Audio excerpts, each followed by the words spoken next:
So for the second year in a row, Malta has been ranked 67th out of 180 countries in RSF's World Press Freedom Index. Um, Malta is simulating progress in terms of press freedom. We heard that Malta is the first country to transpose the European Union anti-SLAPP directive. We know that there is a legal notice on the application of the European Media Freedom Act. So this is important European Union legislation, both pieces. However, there has not been real progress of press freedom.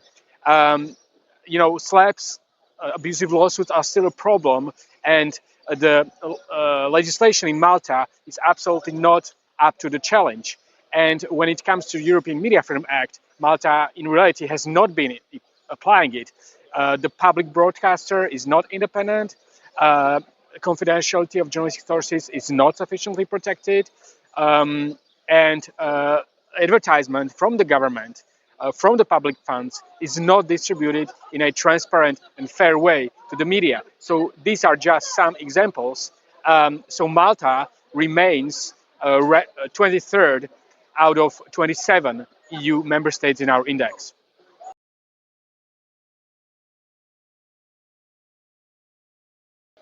So it's been 5 years since we have had the recommendations of the public inquiry into the assassination of Daphne Caruana Galizia, and in 5 years, very little of them has been implemented.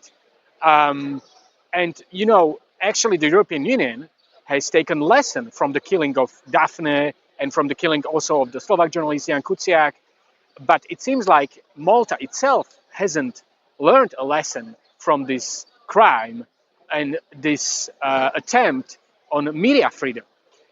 So Malta has been lagging in the implementation, and for 5 years, RSF and other international organizations have been calling for the recommendations to be implemented. And we RSF, we even testified in the public inquiry. So it's very frustrating. And the last time that we insisted on these public recommendations to become legislation and to become real measures for the protection of journalists and press freedom was in October last year. We participated in a public consultation. The contribution was drafted by Committee to Protect Journalists. We joined it, but we haven't really seen this contribution and the recommendations to becoming real measures. So I hope that also European Commission will press the Maltese authorities to implement the public inquiry recommendations, which are in fact in line, with the binding EU legislation.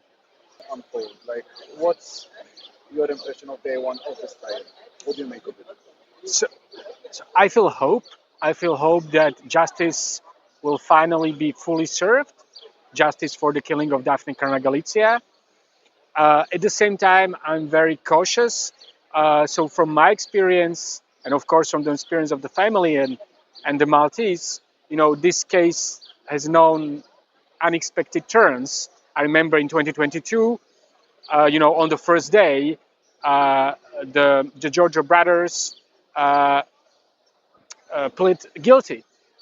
So the trial, didn't really continue as expected, and there was a threat as well this time that the trial wouldn't start as expected. I'm glad it started.